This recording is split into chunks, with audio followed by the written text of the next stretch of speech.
And joining me here on set right now, Allison Allison Bari. Allison Bari. Either way. No, gotta get right. Allison, by the way, she's a defense specialist. I love saying that. And she's the War Games columnist on FoxNews.com. You can follow Allison. It's at Allison_Bari, B-A-R-R-I-E. And so what are you talking about this week in your column? Love this one. Super out of the box. I'm going to need your help. I know you're really good at these tongue twisters, super difficult words as well. But this one is a piece of technology developed by DARPA that actually takes your brain waves and uses them to boost your visual ability to detect threats. So what you see looking for threats, it actually harnesses those brain waves, harvests them from your subconscious, and warns you when you're seeing a threat. It's pretty impressive, very cool stuff. Wow, so it sort of reads your mind. Yeah. Really, it's the chemical. I'd imagine the adrenaline levels in your body would increase, and so therefore it's somehow able to gauge that. So glad I'm doing this with you. You know all this stuff. Yeah, it's. I'm going to try to keep it simple because I don't have your math and science talents. Listen, no, your stuff is great, and I love it. So go ahead. Thank you.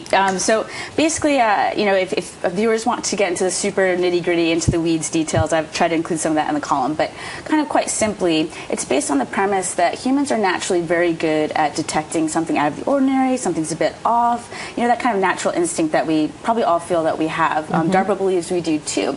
And there's a brain wave called P300 that when your subconscious even detects something, that you see that looks a bit off, might not be, in your ordinary sort of run of things, it triggers this brainwave. So what this technology does is read those brainwaves, and these complex algorithms translate them into a way the computer understands, like kind of warning, danger, Will Robinson kind of thing. And so, the computer can understand it, and then you can understand it as the human too. It feeds back to you. So basically, will these eventually end up on the battlefield, or what's the idea? Yeah, it looks like it's going to. The tests have been remarkably successful. I know, because we're going to get a lot of questions like, oh yeah, well really, how effective is this? But in general, the statistics I've seen is a trained observer. So this is like a soldier who's trained in observing, scanning for threats.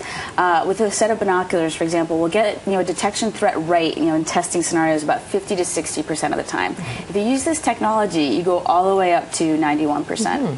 It's pretty impressive. And then if you also so you got the human in the loop, you boost up to 90%, which is pretty amazing. Then if you add in sort of commercial radar, you can get 100%, which, who doesn't want that for our troops? The earlier you can be warned that there's a threat coming, it's common sense. No-brainer. Of course, you want to know as soon as possible. And so where are they in the testing efforts here? Well, in the testing, like I said, that's what we've come out with recently in this year, were those results that I just gave you. Right, but I mean, how many have tested? Where are they being tested? Okay, sorry.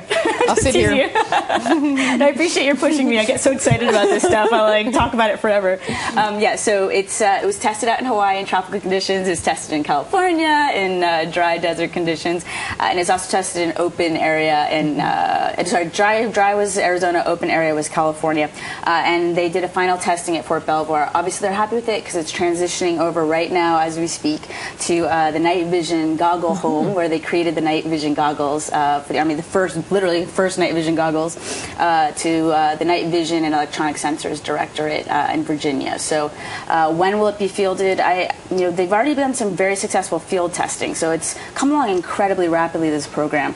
I can't say for sure because these sorts of things tend to be quite classified, as our viewers would understand, but clearly the very thorough tests that they've done thus far show a lot of promise. And what's exciting and probably scary as well, and I'd be interested to hear viewers' thoughts, as I'm sure you would too, is where the other applications of this would go. Because if you can harness brain waves to detect threats, what else can we read sort of subconscious thought-wise and translate into applying to machines and technology? Pretty cool. That's very cool. So want to let everybody know that they can read the entire article. It's posted on FoxNews.com.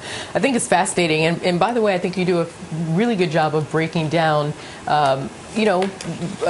what was normally complicated topics into information that we can all process. So, thank you. Well, it helps to have an expert like you. Well, I want to give you the opportunity to give me the layup with the EEGs, because that's how we do it. We use those EEG caps, which I just cannot pronounce. But electroencephalogram. Yeah. Okay. You make it look easy. I was back there blah, blah, blah, blah, I will get through this tongue twister, and then I saw you, and I was like, yes, it was my days of pre-pharmacy. That was it. That's it. Well, you make it look easy. It's not. Allison Bari, it's always a pleasure to talk to you. Thank you so much. Thank you for having me. Barry. See, Either You way, just told me, no, I have to get it's it because I grew right. up in England, so when I'm over in the UK, people introduce me with a British accent, and it comes out like Barry. And when I'm over here, whatever. I'll roll with it. No. Allison, Miss Berry. Well, thank you. Well, thank you for the pitch and the shout out too. I appreciate it. Absolutely. Thank you very much. We'll see you next time. Yeah, thank you for having me. Yeah. So, Secret